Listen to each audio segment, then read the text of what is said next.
चलिएगा प्यारे दोस्तों, नमस्कार। सभी का हार्दिक स्वागत और अभिनंदन, धमाकेदार स्वागत है। आज अपन बात करेंगे एक नए टॉपिक के बारे में जो एक काफ़ी बेहद इम्पोर्टेंट टॉपिक रहने वाला है। उससे पहले एक चंद लाइनें आपके लिए कि ये उजालों का शहर है, यहाँ रात कहाँ होती है, बोझल आँखों के सपनों में मुलाकात कहाँ होती है। रिश्तों का दरिया है लेकिन एहसासों का अकाल है यहाँ पर, उलझे हुए चेहरों पर हंसी की बरसात कहाँ पर होती है। ज़रा सी गलती पर दोस्त अनफ्रेंड हो जाते हैं, रूठने मनाने जैसी यहाँ हालात कहाँ होते हैं। होता रहता है संदेशों का आदान प्रदान दिन रात, व्हाट्सअप फेसबुक का ज़माना है साहब, बात कहाँ होती है यहाँ पर। चलिएगा प्यारा दोस्तों, इसी प्रकार से बने रहेगा और लाइनें कैसी लगती हैं कमेंट बॉक्स में ज़रूर पुट करें। चलिएगा प्यारा दोस्तों, अब बात करते हैं आपने यहाँ पर आज एनजी ट्यूब इंसर्जन के बारे में। ये ट्यूब एक बेहद इम्पोर्टेंट टॉपिक यहाँ पर रहने वाला है, एनजी इंसर्जन। सबसे पहले एनजी इंसर्जन के बारे में अपन बात ये करेंगे कि ये होता क्या है, होती क्या है, इसकी फुल फॉर्म क्या होती है। दोस्तों, इसको अपन कहते हैं नेज़ोगैस्ट्रिक ट्यूब। क्या कहते हैं इसको, क्या कहते हैं इसको? नेज़ोगैस्ट्रिक ट्यूब यहाँ पर कहने वाले हैं। क्या कहते हैं? यह नेज़ोगैस्ट्रिक ट्यूब, ठीक है। इसी को दोस्तों राइस ट्यूब भी कहा जाता है। क्या कहा जाता है? इसी को राइस ट्यूब भी कहा जाता है। और यही लेवाज और गेवाज ट्यूब होती है। अलग अलग टाइप की काफ़ी सारी इंपॉर्टेंट ट्यूबें होती है जो एवाल्ड होती है और काफ़ी सारी अलग अलग टाइप की मैं आपको बताऊंगा फिर आगे जाके। अभी आगे की वीडियो के लास्ट तक बने रहेगा आप। डेफिनेशन की पहले बात कर लेते हैं कि कोई ट्यूब को पुट करना, कोई ट्यूब को यानी कि putting a tube into stomach या फिर इंटेस्टाइन। पुटिंग ए ट्यूब यानी कि स्टोमक और इंटेस्टाइन तक कोई अगर ट्यूब अपन डाली जाती हैं अपने द्वारा तो उसको एनजी ट्यूब कहा जाता है और एनजी ट्यूब को ही राइस ट्यूब कहा जाता है, ठीक है। ये डेफिनेशन आपके सामने यह यहाँ पर रहने वाली है, ठीक है। इंटेस्टाइन वाया नोज़ और ईसोफेगस, नोज़ और ईसोफेगस। दोस्तों, नोज़ से डाली जाती हैं, ईसोफेगस के माध्यम से होती हुई स्टमक तक जाती हैं, स्टमक के आगे तक भी जाती हैं, उसको अलग टाइप की ट्यूब कहा जाता है। यहाँ पर सिंपल सी डेफिनेशन मैंने आपको आज यह बताई है यहाँ पर, ठीक है। इंसर्जन, इसी को अपन बोलते हैं क्या? डेफिनेशन। चलिएगा कुछ पॉइंट के बारे में बात करते हैं। पर्पज़ क्या होता है इसका, क्यों डाली जाती है, आखिरकार एनजी ट्यूब डाली क्यों जाती है, पर्पज़ क्या? बेमतलब तो डालते नहीं होंगे, कुछ ना कुछ पर्पज़ होगा इसका। तो दोस्तों, इसका पहला पर्पज़ होता है डिकम्प्रेशन ऑफ स्टमक, ठीक है। यानी कि स्टमक में बनने वाला जो दबाव रहता है उसको डिकम्प्रेस करने के लिए यह ट्यूब डाली जाती है in case of post of patient. यानी कि पोस्ट ऑफ पेशेंट में कंप्रेस जहाँ पर स्टमक के अंदर बन जाता है उसको डिकम्प्रेस करने के लिए यह ट्यूब डाली जाती है। यानी कि एक अगला इंपॉर्टेंट एग्जांपल मैं आपको बताऊं पेनक्रियाटाइटिस का पेशेंट में। दोस्तों, पेनक्रियाटाइटिस के पेशेंट में इंटरमिटेंट लो लेवल की सक्शनिंग कंटिन्यू रहती है to prevent to stimulation of pancreas, ताकि वहाँ पर उसको ज़्यादा काम करने के लिए जोर ना लगाना पड़े, इसलिए वहाँ पर लो इंटरमिटेंट प्रकार की सक्शनिंग अपन करते हैं। इसलिए इसका पर्पज़ होता है एक पेनक्रियाटाइटिस के पेशेंट में भी, यानी कि लो इंटरमिटेंट सक्शनिंग यहाँ पर होती है, ठीक है। अगला बात करते हैं अपन। अगली बात मैं यहाँ पर आपको बताने वाला हूँ। अगली बात, माल न्यूट्रिशन वाले जो पेशेंट रहते हैं दोस्तों, ओरली कुछ खा नहीं पाते हैं, यानी कि ओरली कुछ ले नहीं पाते हैं, यानी कि माल न्यूट्रिशन वाले माल नरिश पेशेंट जो ओरली लेने में अनेबल रहते हैं, यानी कि मुंह से खाने में अनेबल रहते हैं, उन पेशेंटों के अंदर ये अपन डालते हैं। क्या? कमज़ोर, यानी कि कमज़ोर पेशेंट, कमज़ोर आदमी, कमज़ोर औरत, ठीक है। औरत का नाम नहीं लूँगा भैया मैं, बाबू भैया। चलिएगा आगे बढ़ते हैं।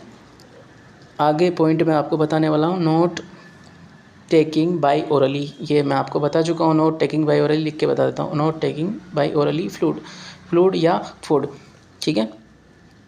अगली पॉइंट मैं बताऊँगा, बर्न पेशेंट जो रहता है दोस्तों, बर्न पेशेंट में काफ़ी ज़्यादा हाइपोवोलीमिया में पेशेंट जाता है और उसकी वजह से अगर पेशेंट में नहीं क्या चेहरा जल चुका है तो मुँह से तो ले नहीं पाएगा, तो बर्न में पेशेंट में। और पैरालिसिस का पेशेंट, हेमीपैरेसिस वगैरह का पेशेंट, पैराप्लेजिया का पेशेंट, एक तरफ मुंह उनका घूम जाता है, उस वजह से भी वो पैरालिसिस के पेशेंट में इसका पर्पज़ होता है। जीबी गुलेन-बारे सिंड्रोम के पेशेंट होते हैं, जीबी सिंड्रोम के दोस्तों, यहाँ पर भी यह डाला जाता है, ठीक है। यहाँ पर भी डाला जाता है, यहाँ पर भी पर्पज़ होता है एनजी ट्यूब इंसर्जन का, ठीक है। दोस्तों कमज़ोर ना पड़ें, लास्ट तक वीडियो तक बने रहें। काफ़ी इंपॉर्टेंट, काफ़ी धमाकेदार कंटेंट मैं आपको देके जाऊंगा, आप विश्वास कीजिएगा। अगर कंटेंट पसंद आता है तो क्लास को लाइक एंड शेयर बिल्कुल ज़रूर करें, ठीक है। पर्पज़ ये मैंने आपको बता दिए, पर्पज़ ये क्या होता है, पर्पज़ एनजी ट्यूब का मैं आपको बता चुका हूँ, ठीक है। अगले पॉइंट पे अपन बात करेंगे अगले पॉइंट पे अपन बात करने से पहले लाइक एंड शेयर कर दो फटाफट से क्लास को, जल्दी से। की पॉइंट मैं आपको कुछ बता देता हूँ, 1-2 की पॉइंट मैं बता देता हूँ आपको, चलिएगा। नेजोगैस्ट्रिक ट्यूब कहाँ से कहाँ तक होती है ये मैं आपको बता देता हूँ। नेजोगैस्ट्रिक ट्यूब जो होती है यह यहाँ पर नेजोगैस्ट्रिक ट्यूब जो होती है दोस्तों, वो होती है नोज से स्टमक, और स्टमक से होती है जीपी स्टर्नम, ठीक है। स्टर्नम से होती है जीपी स्टर्नम, वो प्लेसमेंट में बताया आपको। ओरोगैस्ट्रिक ट्यूब बताता हूँ। ओरोगैस्ट्रिक ट्यूब कहाँ से कहाँ तक होती है दोस्तों, ओरोगैस्ट्रिक ट्यूब कहाँ से होती है, ये ओरल से होती है, यानी कि मुंह से, यानी कि माउथ से लेके माउथ टू स्टमक, और ये हो सकती है इंटेस्टाइन तक भी हो सकती है, ठीक है, इंटेस्टाइन तक। और अगली ट्यूब मैं आपको बता देता हूँ, अगली ट्यूब बताने वाला हूँ आपको, नेजो इंटेस्टाइनल ट्यूब, ये होती है इंटेस्टाइनल ट्यूब, ये होती है माउथ यानी कि माउथ या फिर नोज़ भी हो सकता है, नोज़ से लेके और इंटेस्टाइन तक ये ट्यूब यहाँ पर रहने वाली है, ठीक है। इंपॉर्टेंट टॉपिक है दोस्तों, अच्छे से समझिएगा। काफ़ी बेहद एग्जाम पॉइंट ऑफ व्यू से काफ़ी सारे क्वेश्चन यहाँ पर बनते हैं, छोटे छोटे क्वेश्चन आते हैं, सिंगल लाइनर क्वेश्चन यहाँ पर आपको मिलते हैं इस टॉपिक से, ठीक है दोस्तों। ये 20 सेंटीमीटर एक्स्ट्रा होती है, जो अपन स्टमक तक जो ट्यूब डालते हैं उससे 20 सेंटीमीटर एक्स्ट्रा ये यहाँ पर होती है, ठीक है। अगली बात करते हैं, चलिएगा फटाफट से। नेजोगैस्ट्रिक ट्यूब का जो प्लेसमेंट होता है, ट्यूब का मेजरमेंट बता देता हूँ। नेजोगैस्ट्रिक ट्यूब का प्लेसमेंट बाद में बात करेंगे, पहले मेजरमेंट के बारे में बात कर लेते हैं, ठीक है। मेजरमेंट जो है यहाँ पर हाईलाइट कर देता हूँ, नोट्स बना लीजिएगा। अगर कोई बच्चे को नोट्स नहीं मिल रहे, भाई कोई दोस्त को नोट्स नहीं मिल रहे हैं, तो बिल्कुल नोट्स बनाएं। ये अप टू डेट नोट्स है मेरे पास भाई, अच्छे संस्थान के नोट्स है ये, ठीक है। Nasogastric tube should be measure, भाई साहब कहाँ से मेजर करोगे, चलो बताओ, आप बता दो मुझे फटाफट से दोस्तों। नेक्स, इसके लिए फॉर्मूला होता है एक नमोनिक होती है। नेक्स का मतलब नोज़, ईयर लोब और जीपी स्टर्नम, ठीक है। नेक्स यानी कि नोज़ से लेके ईयर लोब पे जाएंगे और ईयर लोब से जाएंगे जीपी स्टर्नम। दोस्तों जीपी स्टर्नम का मतलब होता है last part of sternum bone होती है, जो ब्रेस्ट बोन जिसको बोला जाता है अपने अंदर छाती में सामने फ्रंट टू फ्रंट होती है। देख लीजिए, चेक करके देख लीजिए आपके अंदर है कि नहीं है भैया, फटाफट देख लो। अगर नहीं तो मुझे बता दीजिएगा फटाफट से, ठीक है। और मुझे बताओगे तो भी कुछ नहीं होने वाला है, चेक कर लीजिए, डॉक्टर को जाकर दिखाना फिर, ठीक है। टिप ऑफ नोज से लेके लोब ऑफ ईयर से लेके जीपी स्टर्नम यहाँ पर रहने वाली है, ठीक है। ये मेजरमेंट होता है दोस्तों इसका फॉर्मूला ये नेक्स्ट से याद रख सकते हैं आप इसको, ठीक है। नेक्स्ट से ये इसको आप याद रख सकते हैं। अगला पॉइंट आपको बता देता हूँ मैं, अगला पॉइंट बता देता हूँ जो अगला पॉइंट इम्पोर्टेंट है। In case of orogastric tube measurement दोस्तों। ओरोगैस्ट्रिक ट्यूब यानी कि in case of orogastric tube, जब ओरोगैस्ट्रिक ट्यूब डालते हैं तो इसको यहाँ पर अपन कॉर्नर ऑफ माउथ से मेज़र करते हैं, कॉर्नर ऑफ माउथ से, यानी कि जो लिप का कॉर्नर होता है उसके वहाँ से मेज़र करते हैं, फिर ईयर लोब पे जाते हैं, फिर उसके बाद लास्ट में जाते हैं जीपी स्टर्नम पे, ठीक है। इसको याद रखना, भूल ना जाना मेरे साथिया, ठीक है। साथिया तो कोई है नहीं, चलिएगा फटाफट से आगे बढ़ते हैं। इम्पोर्टेंट है, अच्छी याद रखना। कॉर्नर ऑफ माउथ से ईयर लोब से जीपी स्टर्नम, ठीक है। चलो आगे चले फटाफट से, चल फटाफट लाइक एंड शेयर कर दो यार। रख हौसला, वो मंजर भी आएगा, प्यासे के पास में चलकर समंदर भी आएगा, थक कर ना बैठे मंजिल के मुसाफिर, मंजिल भी मिलेगी और मंजिल के मिलने का मज़ा आएगा। चलिएगा फटाफट से प्रोसीजर के बारे में बात कर लेंगे। मोटिवेट रहिएगा, हंसते रहिए, मुस्कुराते रहिएगा भैया, मुस्कुराते रहिएगा। प्रोसीजर के बारे में अपन यहाँ पर बात करते हैं। वाइल जब जब इंसर्जन की जाती है ट्यूब मेरे भाई, जब इंसर्टिंग की जाती है प्रॉपर पोजीशनिंग में पेशेंट को रखेंगे अपन। किस में रखेंगे? प्रॉपर पोजीशनिंग में पेशेंट को रखने वाले हैं यहाँ पर। While inserting NG tube patient should be in proper positioning. Okay, proper positioning. ये भैया हाथी की पूछ नहीं है, वो ध्यान रखना उसका है ना वो। चलिए, प्रॉपर पोजीशनिंग दोस्तों। कॉन्शियस पेशेंट यानी कि जो जागता हुआ पेशेंट है, जो बोल रहा है, कर रहा है, उसको कौन सी पोजीशन देंगे अपन? बोल रहा है, अपना फॉलोअप कर रहा है, सारी बातें अपनी मान रहा है, उसको कौन सी पोजीशन यहाँ पर देने वाले? हाई फाउलर भाई। हाई फाउलर में अपन एनजी इंसर्जन करने वाले कॉन्शियस पेशेंट के अंदर, ठीक है। कॉन्शियस पेशेंट के अंदर हाई फाउलर पोजीशन अपन यहाँ पर देने वाले। अनकॉन्शियस पेशेंट, बेहोशी वाले पेशेंट में, ठीक है, बेहोशी वाले पेशेंट में उसमें कौन सी पोजीशन देंगे? सेमी फाउलर देंगे भाई, सेमी फाउलर। अनकॉन्शियस पेशेंट का ध्यान रखना है भाई, सेमी फाउलर देनी है, ठीक है। फीडिंग के टाइम पे अलग देंगे, माउथ केयर के दौरान अलग देंगे, सब अलग अलग पोजीशन होती है अनकॉन्शियस पेशेंट की, ठीक है। चलिए, आई होप कंटेंट आपको पसंद आ रहा होगा। दूसरे बात करते हैं अपन, और अगर कंटेंट पसंद आए तो भाई लाइक एंड शेयर कर दीजिएगा फटाफट से भाई, जल्दी से। जुमले नहीं फेंक रहा हूँ बड़े बड़े, ठीक है, बात मान लीजिए मेरी भी। While inserting NG tube, while जब आप इंसर्ट कर रहे हैं एनजी ट्यूब को, तो पेशेंट कमांड पे रहना चाहिए। आपकी कमांड, आपकी बात पर अटल रहना चाहिए। पेशेंट को कमांड करना है कि पानी की घुटक उतारो, ठीक है, पानी की घुटक पियो, यानी कि जैसे पानी पीते हैं वैसे स्वैलो वहाँ पर करना है, सिप ऑफ वाटर। क्या करना है? Sip of water. While inserting भाई, इस क्लास को एएनएम वाले भी ले सकते हैं, जिनके एग्ज़ाम अपकमिंग है, एएनएम वाले भी ले सकते हैं भाई। कुछ बहनों ने मुझे पर्सनली बोला था कि एएनएम के लिए भाई इनको ले सकते हैं आप, हिंदी में कोई दिक्कत नहीं, इंग्लिश में लिख सकते हैं आप, इतना सिंपल इंग्लिश है, छोटी मोटी है ना। चलिएगा, अगली बात करते हैं। 3 नंबर पॉइंट पे बात करेंगे अपन। इन केस ऑफ कोइलिंग का मतलब होता है दोस्तों, जब ट्यूब जो होती है वो मुड़ के वापस मुंह में आ जाती है, यानी कि अपन नोज से जब ट्यूब को डालते हैं, एक कोइल होके और वो मुंह में वापस घूम के मुंह में आ जाती है, उसको बोलते हैं कोइलिंग ऑफ ट्यूब। यानी कि डिफ़िकल्टी हो एनजी इंसर्जन में, in case of coiling of tube in mouth और difficulty NG insertion, then that time use Magill's forceps. दोस्तों मैगलीस फोर्सेप होती है, मैं आपको डायग्राम दिखा दूंगा, चिंता मत करिएगा, ठीक है।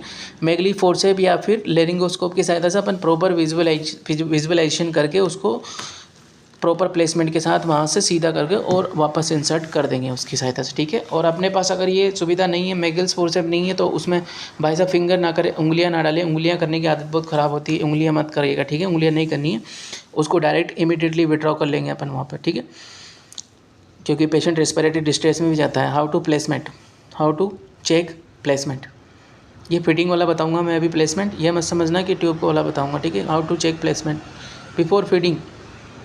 बिफोर फीडिंग पहले बताऊंगा आपको, ठीक है। यह यहाँ पर हाईलाइटेड हो चुका है, रंग बिरंगा रंग रंगीला राजस्थान मारो या।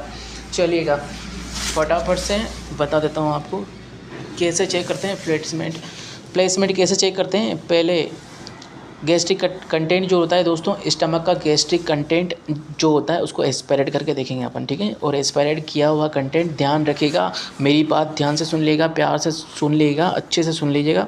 जो गैस्ट्रिक कंटेंट होता है उसको एस्पिरेट करके भाई निकाल के ये देख लेना है कि मोर देन 100 ml तो नहीं है। हालांकि 50 ml से ज़्यादा अपन नहीं निकालते हैं, अगर 50 ml से ज़्यादा है तो अपन को फीडिंग नहीं देनी है, और 100 ml से ज़्यादा है तो भाई साहब फीडिंग को बिल्कुल होल्ड कर देना 1-2 घंटे, ठीक है। और वो जो आपने फ्लूइड एस्पिरेट किया, गैस्ट्रिक कंटेंट एस्पिरेट आपने किया है, उसको वहाँ से निकालना होता है और वापस री इंसर्ट भी करना होता है। अगर उसको निकाल के आप फेंक दोगे तो वहाँ पर आपके होने वाले इलेक्ट्रोलाइट इम्बैलेंस, ठीक है दोस्तों। ये था, मैं बता रहा हूँ आपको, before giving every feeding nurse should to aspirate gastric content, ठीक।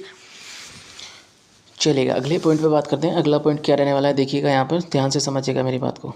कुछ अच्छी सी बात बता रहा हूँ दोस्तों, लिख नहीं रहा हूँ, कुछ बातें कंसंट्रेशन के साथ आप अच्छे से सुने। It is most and effective method, it is most and effective method, ये सबसे इफ़ेक्टिव मेथड होता है। How to check placement of NG before feeding. ये नहीं बोल रहा हूँ कि एनजी इंसर्जन के बाद ये बेस्ट मेथड है, बेस्ट मेथड एनजी इंसर्जन के बाद नहीं है, ये बिफोर फीडिंग बता रहा हूँ मैं आपको, ठीक है। बिफोर फीडिंग, फीडिंग देने से पहले हाउ टू चेक प्लेसमेंट, ठीक है। NG tube placement before feeding, ये लिख दिया मैंने यहाँ पे, ध्यान से देना। लोग कहेंगे भाई साहब कहाँ से पढ़ के आए हो, कौन से संस्थान से पढ़ के आए हो आप, मुझे गलत सलत बता रहे हो, गलत सलत बता रहे हो आप मुझे, ठीक है भाई। गलत सलत नहीं बता रहा हूँ, बिफोर फीडिंग बता रहा हूँ, ध्यान से सुन लीजिएगा मेरी बात, ध्यान से सुन लीजिएगा, ध्यान से। चलो अगले पॉइंट पे बात करते हैं। चलो अगला मेथड एयर बबल मेथड भाई साहब, प्लेसमेंट चेक कर लेंगे before feeding. Air bubble method भाई साहब, कोई कटोरा भर लो पानी का, ठीक है, कटोरा भर लो, कटोरा लेके जाना नहीं है इधर उधर भाई, कटोरा लेके इधर उधर नहीं जाना है, कटोरा भर लो पानी का और उस कटोरे में डाल दो जो टिप होता है एनजी ट्यूब का, उसका ढक्कन खोल के कटोरे में डाल दो भाई साहब। बबल अगर आते हैं तो समझ लीजिएगा रेस्पिरेटरी ट्रैक में ट्यूब हैं आपकी, ठीक है। रेस्पिरेटरी ट्रैक में ट्यूब हैं आपकी, और अगर बबल्स नहीं आते हैं तो एग्जैक्टली आपकी ट्यूब जीआईटी सिस्टम में, यानी गैस्ट्रो इंटेस्टाइनल सिस्टम में आपकी ट्यूब होने वाली है, अगर बबल्स नहीं आते हैं वहाँ पर तो, ठीक है। ये लिख दिएगा मैंने। When bubble present, when bubbling present,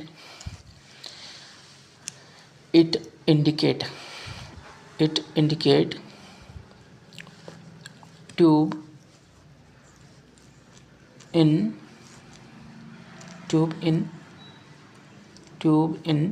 respiratory tract, ठीक है।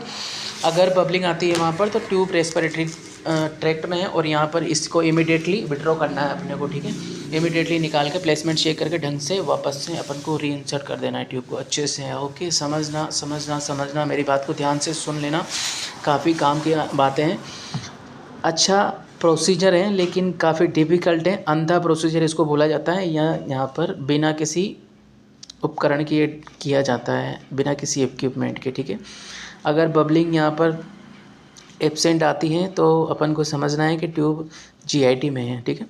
ट्यूब कहाँ है, जीआईटी में है, गैस्ट्रो इंटेस्टाइनल सिस्टम में है ट्यूब यहाँ पर। चलिए मुझे पहले बताइएगा, पहले वाले टॉपिक मैंने आपको इतने सारे टॉपिक दिए, वो आपको कैसा लगा, कंटेंट कैसा लगा। व्यू कम आ रहे हैं, आप लाइक एंड शेयर नहीं करते हैं यार भाई साहब, यार सपोर्ट कर दो भाई, तुम्हारा ज़रूरत है अपन को। चलो इंस्टॉलेशन, अगला मेथड बता रहा हूँ मैं आपको प्लेसमेंट चेक करने का, यानी कि ट्यूब का, ठीक है। Installation of air in stomach, भाई साहब 10 या 20 ml लेनी है, इससे ज़्यादा एयर नहीं लेनी है अपने को, इससे ज़्यादा एयर बिल्कुल भी नहीं लेनी है यहाँ पर, ठीक है। इंस्टॉलेशन करना है अपने को एयर ट्यूब 10 ml या फिर 20 ml, इससे ज़्यादा नहीं लेने। लोग भर के 50 ml देते हैं भाई साहब, डिकम्प्रेस हो जाएगा स्टमक, वहाँ पर हवा भर जाएगी स्टमक में, फिर वो उसको फिर दिक्कत आती है पेशेंट को, ठीक है, काफ़ी सारी प्रॉब्लम होती है पेशेंट को। चलिएगा, ट्यूब लोकेशन, पुशिंग 10 ml या फिर 20 ml into NG tube to confirm tube location, ठीक है। इट इज़ लीस्ट कॉमन होता है दोस्तों, काफ़ी कम काम में आने वाला मेथड है, काफ़ी कम यूज़ किया जाता है इसको, क्योंकि इससे स्टमक में प्रॉब्लम हो जाती है, कंप्रेशन वहाँ पर प्रेजेंट हो जाते हैं दोस्तों, एयर की वजह से वहाँ पर गैस्ट्रिक, वहाँ पर बहुत सारी प्रॉब्लम्स क्रिएट होने को होती हैं फिर वहाँ पर, ठीक है। बिकॉज एक्सेसिव एयर, मैं आपको बताता हूँ लिख के यहाँ पर, because excessive air can cause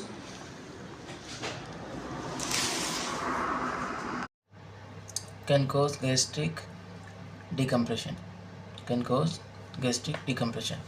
excessive air की वजह से गैस्ट्रिक डिकम्प्रेशन हो सकता है यहाँ पर। अगले पॉइंट की अपन बात करते हैं, अगला पॉइंट क्या रहने वाला है यहाँ पर, चलिएगा।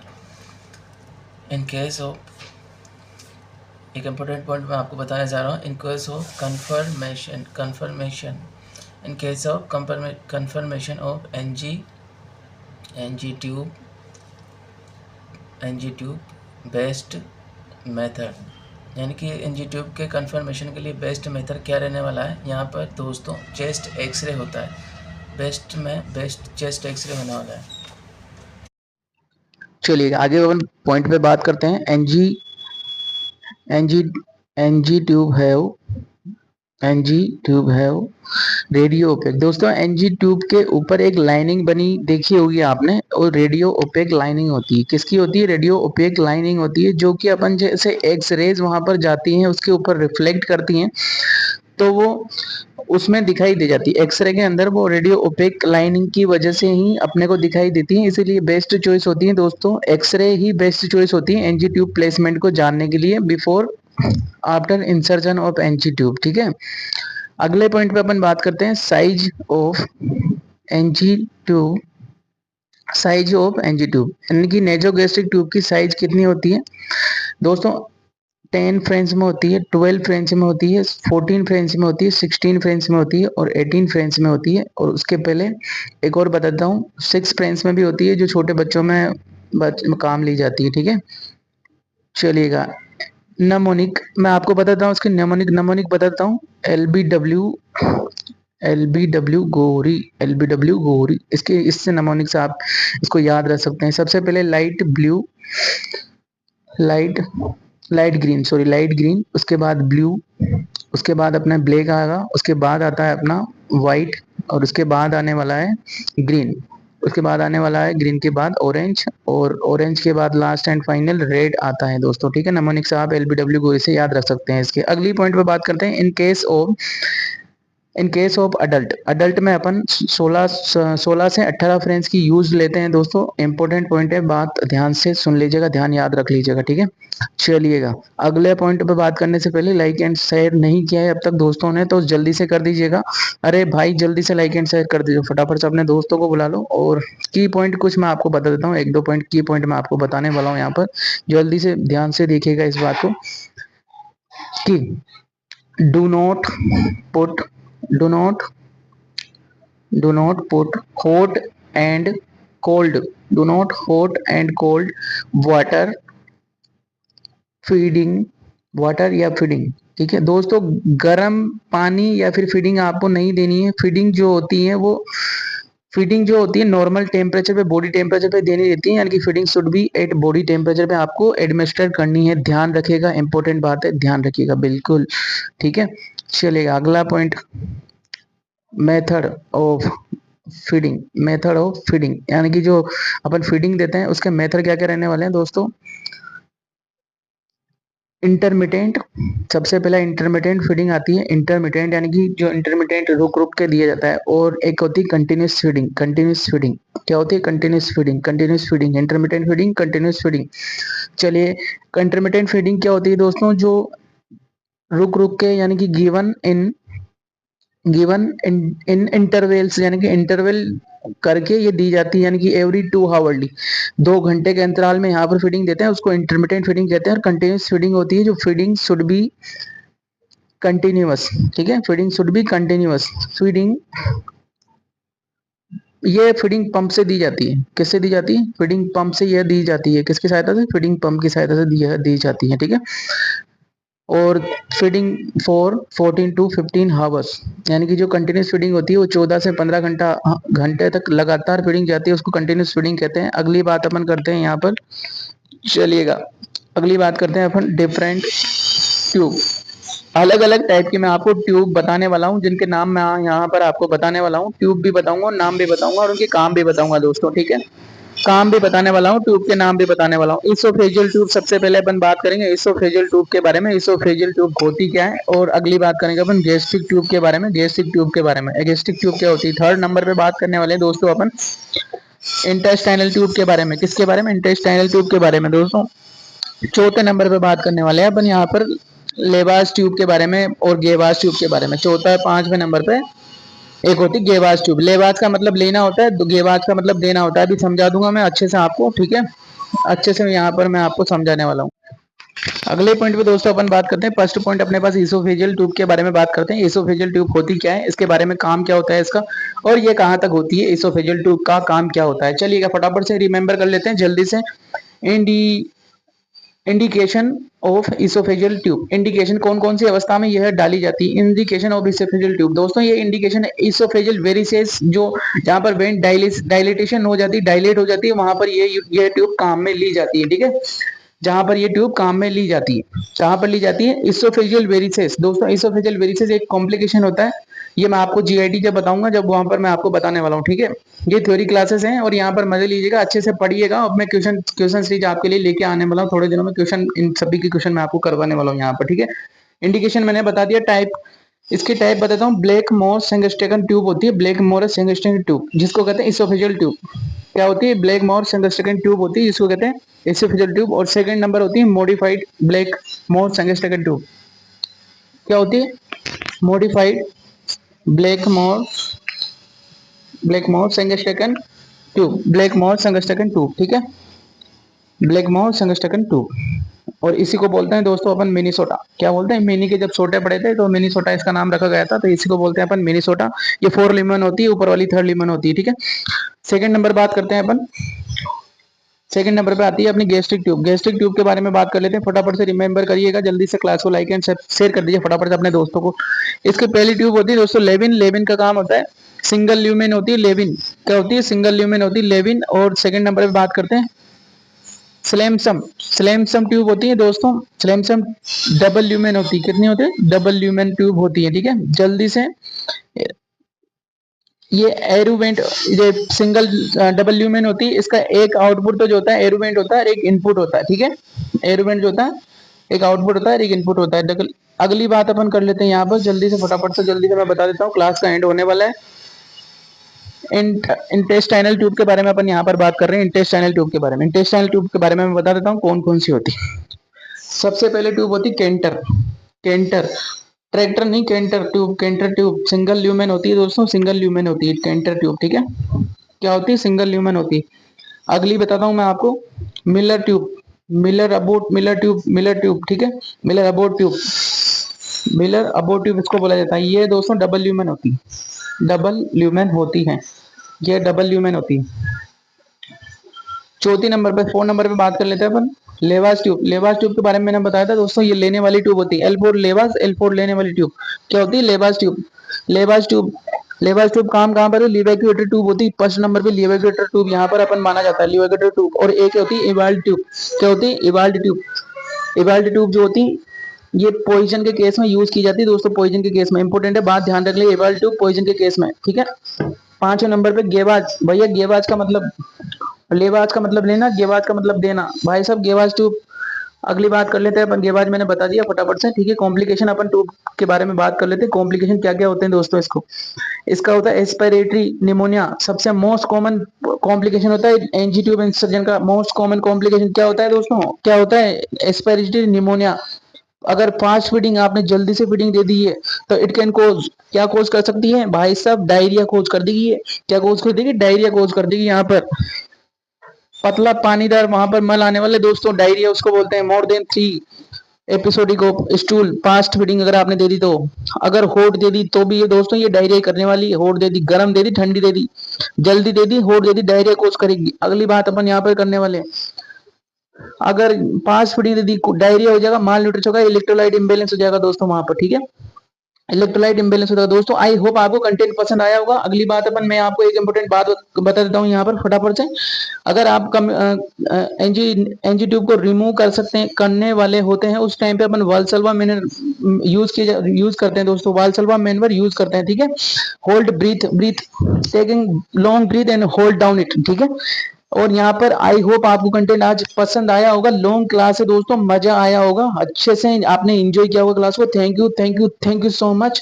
आप अपना कमेंट बॉक्स में अपना अच्छा कमेंट डालें, कंटेंट कैसा लगा है आपको वो मुझे बताना बिल्कुल भी ना भूले। आप ये अप्रिशिएट कीजिएगा, अपने दोस्तों को बिल्कुल शेयर कीजिएगा दोस्तों, फटाफट से जल्दी से। फिर मिलते हैं एक नेक्स्ट क्लास में धमाकेदार कंटेंट के साथ। तब तक के लिए नमस्कार, जय हिंद, जय भारत, जय श्री महाकाल।